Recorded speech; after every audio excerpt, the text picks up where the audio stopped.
But I want to take you back to November. And while kind of scouring through your social media, Instagram, I come across a clip of the outlaw Tim Strange slapping you across the chest. So I think they call it a knife edge chop in the biz.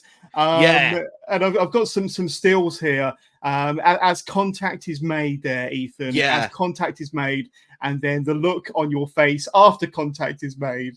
Now I don't know what you did to piss him off. But I could see that your friends that you went to the show with also had their tops off. I'm guessing they were getting chopped. Yeah, they were. That's the Chew the Fat Boys, and sort of the agreement was sort of like, in order to make content for the pod, we'd all agreed that we were gonna get chopped, and so inevitably, Paris, being the stand-up guy that he is, prick. Selected big Tim Strange, who is, as you can see from the picture, a very large cowboy. He's every bit of 6'4" and every bit of 20 stone, and then some. And he's got some momentum behind him. God love him. And of course, inevitably, when that happened, some of the other wrestlers who were nearby took notice. So that wasn't the only chop I received that night. I still owe a receipt to Sunset Skip, who really went for it. I thought that was the one that knocked me backwards into the wall. You see behind me there. So that was, it was all supposed to be a bit of fun. I'd never received a chop before, and they really hurt. I don't know if you had one.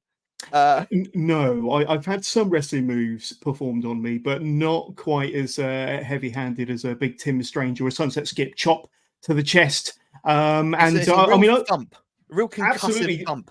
A lot of them leave kind of handprints on your chest for days, or certainly what I've seen in the wrestling business. But for yourself, were you suffering for hours, if not days, afterwards?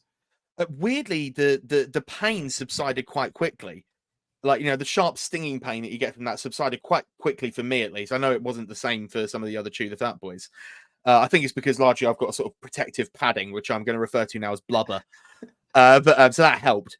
But the marks didn't go for like maybe 3 or 4 days afterwards. Lee, who runs the podcast itself, Chew the Fat, he had it much worse. I think he managed to pop a blood vessel. I think because he was like purple by the time we got to the end of all that. It was, some people out there are like, oh, wrestling isn't real. No, when you get chopped, it's pretty damn real.